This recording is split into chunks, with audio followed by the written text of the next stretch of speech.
welcome back to Season 2 of Tactics, the show where we bring you the exact strategy and execution that we're deploying on behalf of our entire portfolio here at CTC. And to kick off Season 2, we've got Tony Chopp, the VP of Paid Media here at Common Thread Collective, to talk to you about a new program we just launched to all of our customers.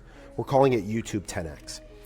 It's a program that we're launching to help increase our customers' spend on YouTube 10x in 2025. And the reason we're focused on this is because we have seen a bunch of research across our own incrementality studies, as well as across the industries, that validate that this channel has the potential to drive incremental positive contribution margin for your business. So Tony's going to dive into exactly how we're setting up both the measurement, campaign structure, how we're thinking about creative, and how you can possibly unlock a massive set of inventory to drive improved profitability for your business this year. This season of Tactics is brought to you by our partners at Sorol and Data Ships, and we'll be back later to tell you more about both of them. For now, here's Tony Chopp, VP of Paid Media at Common Thread Collective.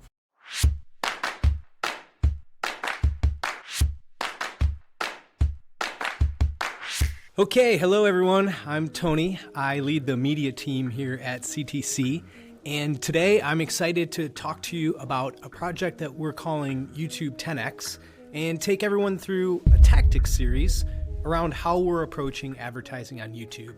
For some of you that listen to the podcast with myself and Rachel and Taylor 2 weeks ago now, you may have heard some of this. All of it is wrapped in this idea, which we're calling YouTube 10X.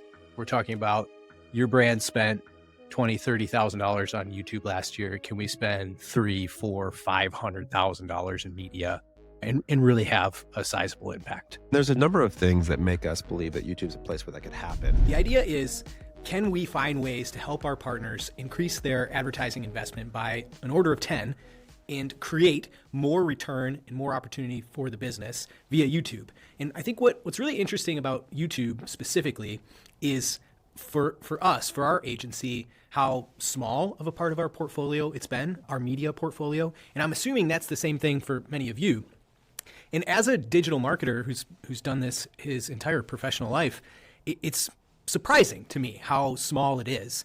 And I think there's some interesting things that we learned last year and through the exploration that we did for our clients and some of the exploration that we've seen through some of our partnerships with measurement vendors throughout the industry that are leading to this idea that it's possible to go and do this. So the purpose of this is to go through the specific tactics that we're deploying, and hopefully you can find this useful for yourselves.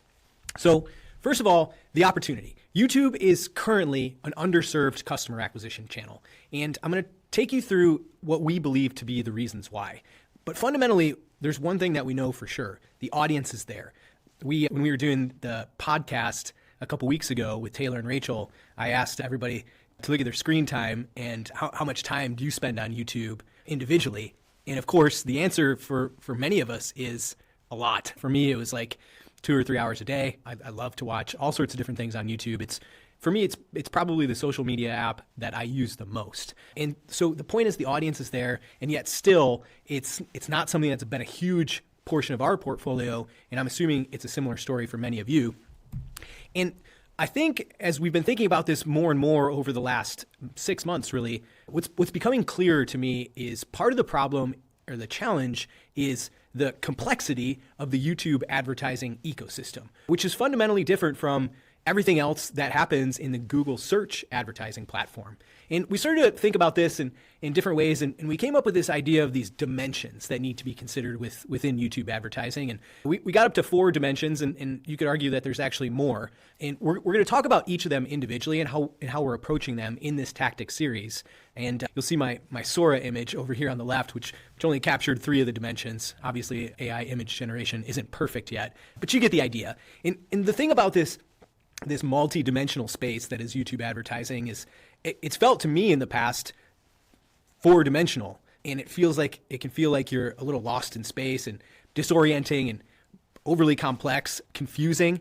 And a big part of this endeavor for us has been to try to outline a path through this maze for ourselves, for our clients, and to create a repeatable system that we can use to approach this endeavor to get us to a place where we can say we're 10xing this investment, or we see a pathway to 10x this investment. Okay, so we're going to go through each of these dimensions. I'm going to call them out here on the next slide. So And we came up with a little acronym for this to help us all remember it. We're calling it the YouTube Craft. Okay. And craft is an acronym for, we're up to 5 dimensions now, the different things that need to be considered for YouTube advertising. So number 1 is creative. And what's interesting about this is how different and how much of an input factor creative is for YouTube. More similar to advertising on social, on Meta and Pinterest and TikTok, much less similar to advertising on traditional Google channels like search and shopping. So that's the C. Reach is the dimension of audiences, which is also different for YouTube compared to search.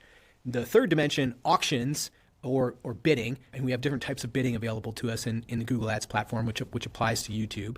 The fourth dimension we're calling framework, which is another word for the structure or the account structure that we're using in this exploration. And the fifth dimension we're calling tracking in service of the acronym, which is another way to say measurement, and why that's an important piece of this puzzle as well. Okay, so this is about the YouTube craft: creative, reach, auctions, framework, and tracking. All right, if you've been following me for a while, you know I believe the real leverage in D2C growth today isn't happening just in your ad account. It's upstream to that. It's about who you are as a brand.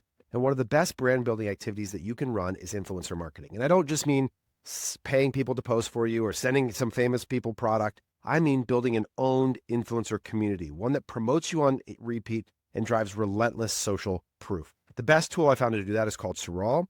Sorrel handles everything, seriously, end to end. You can discover any creator you want so they can help you define the ideal partners. You can automate all of your outreach at scale. It's crazy. Every communication, every relationship, all visible in one spot. It integrates with Shopify so you can ship the products really easily.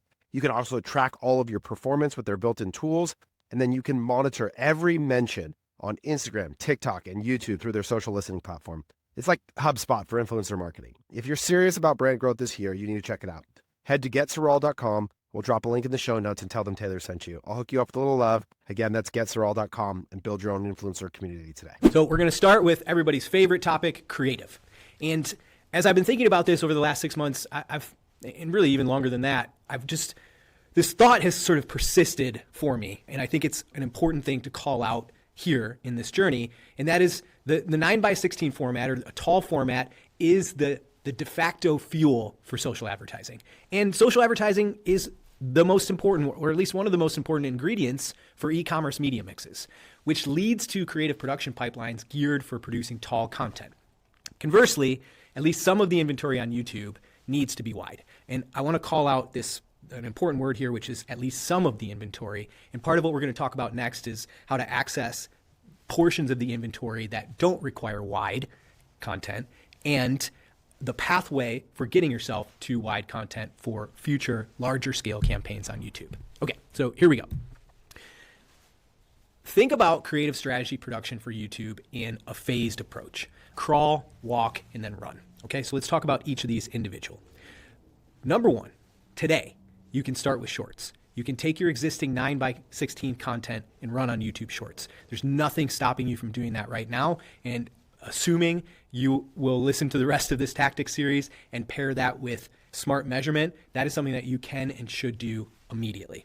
The next step in this journey is to think about editing that content, that 9:16 content, into a square 1:1 ratio. The YouTube video player is evolving, and Square works on the mobile player, and the desktop player is getting more flexible. So the screenshot at the bottom here is an example of a Square image on the desktop player. And what you'll notice about it is, in the past, the player used to maintain the wide aspect ratio and would fill in the left and right side with black bars. The player's becoming more responsive, and what we're seeing recently is those black bars are disappearing and the square content is sitting in frame, and it looks nice. It doesn't look like reformatted in a weird way. Okay, start with shorts, then think about editing that content that you already have into square. If you're going to really think about the big picture of YouTube, it starts with shooting smart. And you can shoot wide or you can shoot tall. But what really matters when you're thinking about this root level is keeping the subject in the center of your frame. And that's going to give you a lot of flexibility to edit wide or edit tall in post-production. To go all the way to have a complete YouTube strategy, you really have to start at the root level, at the content production level. But it's important to remember, in the way that we're approaching this, is you don't have to have that content to start with. You can start with what you already have and work your way up into committing to a production that can account for wide format video.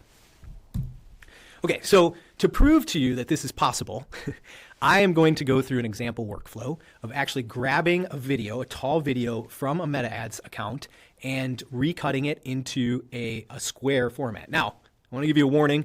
This is very exploratory. This is Tony trying stuff. This isn't what we're recommending for our clients necessarily. This is just me exploring, like, how can we actually go about this and what tools are available and processes. So with that warning, and also my magic video editing friend Mickey is going to make this look a lot easier than it is and cut out all of the proprietary information that we can't share. But I want to show you an example of how this could work. So here we go. Okay, so here's an ad account. Mickey's going to edit out all the stuff you can't see, and I'm going to show you how I'm going to get to a video, and I'm going to go pull it out of Meta. Okay, so I'm going to go into the reports section, report templates, the ad level. From here, I'm going to get access to media type, which is the critical way for me to see all of the different types of media in the account. I'm going to sort this Z to A, and that's going to give me videos at the top. I like to add myself a little filter in here just to get to the videos that have been used primarily. Okay, so I got a bunch of videos. Next step, I'm going to click on the ad name. I'm going to click on edit. And I'm going to go up here into see post with comments. Getting closer. Move this around.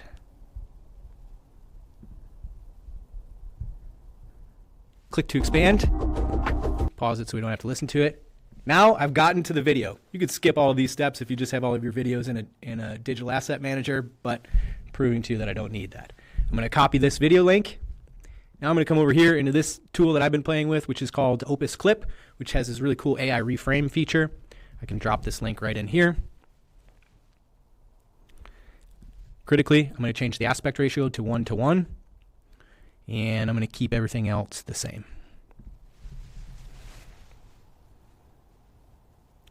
Okay, so this is thinking, so we'll give this just a few minutes, and I'll come back and show you. Okay, it's done.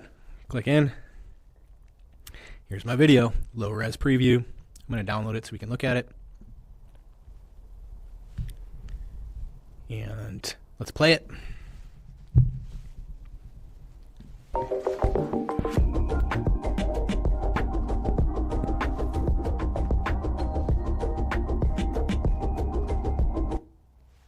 So I just took a tall video and made it a square video, and now I can use it. Now I have something I can use for shorts, and I have something I can use in most of my YouTube campaigns. The only surface that I'm not going to be able to access with this is the total wide surfaces, which is TVs, full screen video on a desktop.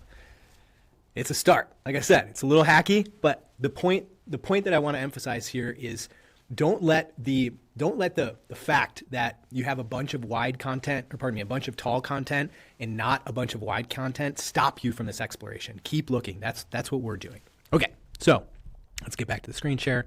Okay, Tony's very exploratory process of how you can take one way that you can take wide videos, or pardon me, tall videos, and turn them into square videos that you can use on YouTube. Obviously, there's a million other things we could talk about, but the takeaway here is start with what you have. Take the 9x16s and run them in shorts. Then start thinking about cutting into square. Then start thinking about how you shoot so you can get wide format content. Okay, let's go to the next topic, reach. This is the audience portion, the audience dimension. So don't we just target broad audiences like we do in Meta? That'd be great. And I wish it were that simple. It's not yet. Google is built on keyword targeting. That's how the foundation of the advertising platform grew up, from keyword targeting. And Meta's audience targeting is way further along. And Andromeda knows what the creative is and who it's for. The screenshot is from an article on Meta's engineering blog at the end of last year that talks about Meta Andromeda and what the machine learning is doing underneath the surface. But the important thing to recognize is audience targeting on Meta can use broad because Meta's machine learning systems know what the creative is. Google's not there yet. In the Google world, we still have to do audience selection, okay? And the way that The way that we're thinking about this and the way that we're recommending for our clients and for your explanation is to think about the differences between Google's audiences, which are things like demographic segments or interest-based segments or in-market segments or intent-based segments, versus the audiences that are your data, so your customer lists, website remarketing lists, app users, if that's your thing. And then to think about how that pairs with two expansion opportunities that Google gives us, one being lookalike and the other being Google's optimized targeting, okay? So the important takeaway here is YouTube audience targeting is still a manual process. And what we want to do is pair the Google audiences, the broadest portion of the audience targeting, to the topmost awareness-based campaign. And as we work down into the funnel, into consideration and conversion campaigns, what we want to do is bring in your audiences, customer lists, and website data, and we want to start expanding those and letting those bloom with things like lookalike segments and Google's optimized targeting. So I'm going to come back to this idea about where the audience goes in relationship to the campaign and the bidding when we talk about the framework and the structure of how we're setting up these tests. So for now, the big takeaway is audience targeting on Google is a manual process, and we want to draw a distinction between the audiences that Google has available to us and your data. You guys have probably heard me say that I think LTV is a genetic attribute for most brands, meaning it's really hard to move with just marketing. But I want to show you something that I think can have a dramatic effect on your LTV today. And it starts right here on your checkout page. So we all know this little box right here that we're hoping our customers check to receive email and SMS from us, right? When we build the checkout page, we have to wrestle with, do we pre-check it? Do we not? And of course, that's a consideration for both compliance and opt-in rates. So we know that if you don't check it, right, you have a high level of compliance, low risk of causing any legal issues, but the opt-in rates are super low. They can be low as 4%. Whereas if you pre-check it, you might get an opt-in rate of up to 54%, but you're running a lot of compliance risk depending on where the customer is around the world. Well, with data ships, they actually do dynamic consent collection, where they recognize where the customer is from, ensure that you are following and complying with local law, and actually increasing the consent by helping the customer to be sure that they're being considered in the process. Now, why is this so important? Because the LTV of customers that do and do not subscribe is wildly different. Look at this data from DataShips. They see that a CLV, so customer lifetime value, in apparel as an example, for a non-subscribed customer is $47, where it's more than double for those that subscribe. Just checking that little box for a small subset of customers can massively increase the CLV of your cohorts. But don't take my word for it. Here's what they'll do. If you go speak to DataShips right now, they'll help you do an analysis to compare the value of an opted-in versus an opted-out customer. They'll then help you set up an A/B test of a dynamically collected or dynamic consent application to figure out how much you can improve the process, and they'll track the incremental revenue generated from that process. It's a win-win. Incremental LTV off of your customers by increasing your compliance. Say less. DataShips, check them out. Next, we're going to talk about auctions. And by auctions, I mean bidding. And the most important thing for you to know here is you get what you ask for. So bidding for conversions gives us a lot of control, and it's a good thing. And we use on Meta cost cap bidding or minimum ROAS bidding. In the Google world, target CPA or maximize conversions. We use these a ton. Most of the time, we're using conversion-based bidding. But there's a trade-off, at least on YouTube. Connected TV, for example, the watch time is the fastest growing category on the YouTube platform. But there's no click associated with connected TV views. Conversion bidded campaigns are not reaching this surface, and I'll prove it to you. Here's an example of the delivery of the two different campaigns, one that's using conversion bidding, in this case target CPA, and the other that's using awareness bidding, in this case video views. And what I want to call your attention to is how different the delivery is. So the example on the left, the conversion-based bidding, most of that delivery is happening, 70% of that delivery is happening onto mobile phones. The remaining whatever percent, all leading up to approximately 98% is on tablets and computers. Or said another way, only about 3% of the delivery is happening on TV screens. Makes sense, right? You're using conversion bidding. You're telling Google, I need a CPA, I need a conversion outcome from this. And they're showing the ad, they're showing the YouTube ad on surfaces that are going to lead to a click and ultimately a conversion. Look at the difference between the awareness bidded campaign. In this case, the delivery is almost 40% on TV screens. And it represents just a fascinating connection to this idea that you get what you ask for, okay? And in the case of the bidding, when we ask for conversion, we're gonna get a certain type of device. And if we ask for awareness, we're gonna be able to access a whole nother layer of ad inventory and viewability. Okay, so let's talk about the framework and sort of tying all these ideas and all these elements together into a test that we currently have running for a client. Okay, so I have what you see here is a screenshot of 3 campaigns active in one of our client accounts. I want to call your attention to the fact that they have different names. So one is named awareness, one is named consideration, and one is named conversion. And there's also differences in the next words. There's video view, max conversion, and TCPA. So video view represents the bidding, max conversion, same thing, that represents the bidding, and TCPA represents the bidding. So this structure of 3 campaigns is an important element of how we're approaching any of these YouTube tests, because we want to be able to access these different types of bidding and ultimately the different types of inventory associated with them. At the very end, you'll notice Austin DMA. This is going to connect back to the last part of this series, where we're going to talk about tracking or measurement and how focusing in on a specific region or area is going to help with the opportunity to ultimately test the incrementality of this media investment. Okay, so let's break this down a little bit more. Let's try to tie all of these ideas together. So those 3 campaigns that you saw on the previous slide, I want to go through each of the elements that make them up. So we have 3 campaigns: awareness, consideration, and conversion, and we'll go through row by row. So for the bidding, for the awareness campaign, we're using cost per view. For the consideration campaign, we're using maximized conversions. And for the conversion campaign, we're using target CPA, max conversions plus target CPA. At the audience level, for the awareness campaign, we're using those Google audiences, which are custom examples of them are custom intent, affinity, in-market. For the consideration campaign, we're using remarketing plus lookalike plus expansion. We're using video views. So we're creating a bunch of video views with the awareness campaign. We're bringing that over into the consideration campaign and then adding in a lookalike and expansion audience to open it up further. And then we're using lookalikes that are built off of the customer file. Okay. And at the conversion stage, if we can get enough traffic in the top end, we want to show those advertisements to a more strict list of audiences, specifically remarketing and video views. There's a little side note here that if we don't have enough volume in the top end, that final stage of just showing the advertising to remarketing and video viewers only won't get a ton of delivery. So there's a little nuance or a little bit of relationship into how much investment that you're making. But the main takeaway here is to think about having different campaigns that have different bidding that work an audience down a funnel. Okay?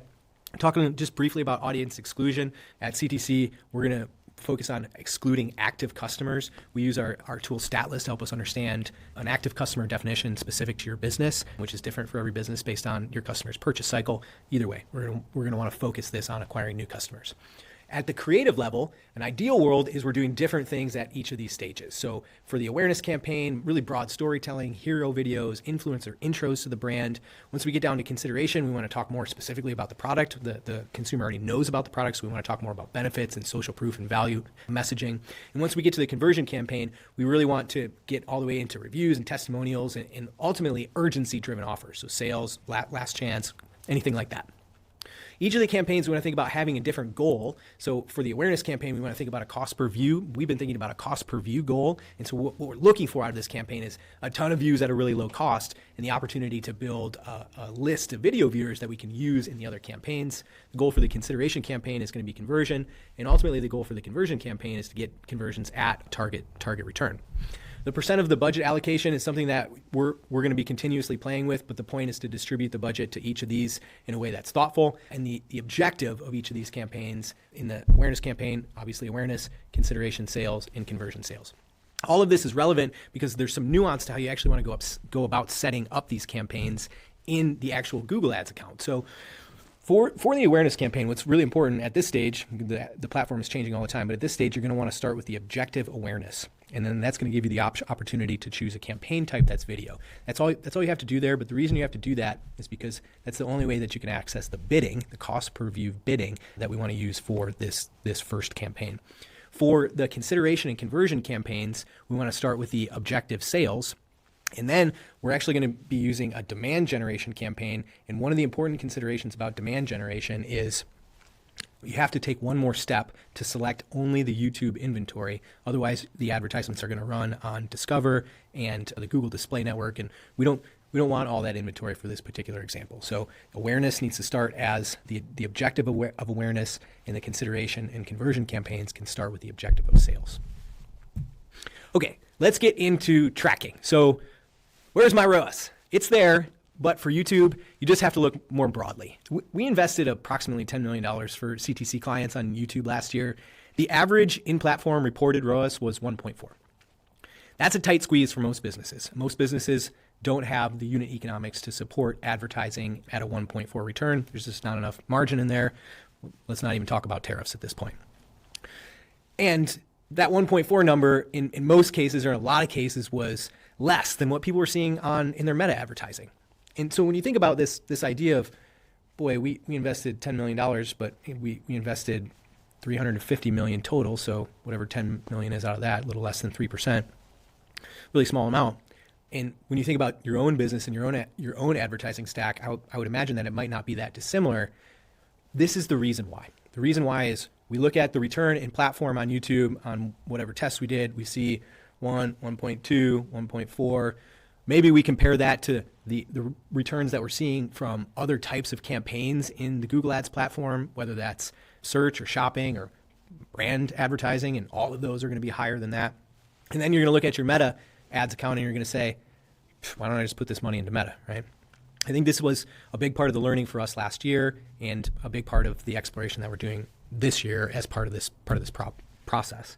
So this is a study that came out from House, which is an incrementality provider, which I'm sure many of you are familiar with. I believe is March of this year. Yeah, March 6th. And they conducted 190 incrementality tests across a range of clients. And what they found in their data set is that YouTube underreported by 70% or more, which is fascinating, right? And if you think about it, it makes a ton of sense going back to the conversation that we had about how so much of the distribution can happen on TV screens. There's no click. Just so much of the platform is geared for consumption of content as opposed to clicking off from an advertisement to go purchase. Okay, and another thing that's interesting about this idea of incrementality testing, and I suppose I should take a quick sidebar here. The idea of incrementality testing is really, really simple. We do it with geo holdout tests, which are we run the media in one area and not in other areas, and we measure the impact on revenue. Okay, so we're not concerned with what the platform is telling us the return is. We're concerned with how the store revenue changes. So what's interesting about the House study is they did 190 tests. We've done about 10 tests over the last 6 months, and we came up with a very similar result. In the case of our test, it averaged approximately 80%. The return the IROS was 80% better than what we were seeing in platform. So what I said to you earlier is we spent about $10 million on YouTube last year, and the on-platform reported return was 1.4, and like, oh my gosh, that's not very good. I can't make money on that. And boy, I'm getting a 2-to-1 in Meta. Like I should obviously just put my money there. Hold on, time out. How about instead of 80% better, we say 100% better, just to make the math easy. So if it was 1.4 on platform and the actual results were double that means it's more like a 2.8. Okay, and I think this was sort of the aha moment for us when the difference between success and failure and an advertising campaign that creates positive contribution margin, or at least break even first order and scale, is measured in decimal places. This is very meaningful, right? So if we were thinking about asking ourselves these business questions, like I'm seeing a 1.4 on YouTube, but a 1.8 on Meta, or a 2, I should just spend all my and I make money. My business makes money at a 1.8 AMER or 2.0 AMER. It's really easy to conclude, spend all the money on Meta, don't spend on YouTube. And by the way, for the record, this isn't one is right or one is wrong. Meta advertising is the first thing you should do. If you're not there, go do that. Figure out how to spend as much money as you can over there. But for many of our customers, for many of CTC's customers, we're reaching or have reached, or sometimes when they come to us at first, they are beyond the marginal frontier of what is possible for them on Meta, and they're looking for more places to go invest, right? And this measurement piece of the puzzle is super important. Okay, so at CTC, we do it with GeoLift studies, and surprise, surprise, we use Statless. And the point for you to take away from this is don't do YouTube unless you are prepared to pair it with this type of measurement. Don't do it. What you'll do is you'll spend a little bit of money, you'll see the return in platform, you'll say it's not worth it, you'll never get anywhere with it, okay? But there's a million different options out there for you different tools for you to use: House, Measured, Work Magic, There's a ton. The point is, if you're going to go and do YouTube, you need to pair it with this type of analysis because it is going to give you, let's call it a more holistic view of the impact on your business. Okay, so this is my final thought. This YouTube thing, like it's about commitment. And what's important, I think what I want to express here is like, I'm committed and CTC is committed to the extent where we're in the process of building and staffing a department specifically to focus on this. We have a long-term plan for how this affects CTC's business and how we can help our clients' businesses with it. And is this strategy the only way? No. Is it guaranteed to work immediately? Not exactly, for sure, not immediately. But what it's about is a pathway forward into a channel that has the audience. And what we're seeking to do for ourselves, and what I would encourage you to do, is to not get lost in the complexity, but also to recognize that this is going to take time and energy because it is complex and there are a lot of dimensions to work through. It's going to take time and energy from you or for somebody on your team or somebody at your agency. And it's important that you think about it that way because if you don't, what we've seen happen and what's actually even happened to us before this level of commitment is we put a toe in the water, it doesn't look great in platform, then we're out. So what we're really trying to do is move from a posture of does it work ? To a posture of we're going to make this work. We're going to work through a sequential way of thinking about all of these dimensions of this platform and pair that with thoughtful testing through incrementality and commit to making this process move forward. So I think that's about it. Thanks for having me. And we look forward to talking more about what we're learning along the way. And I'll be back to share more.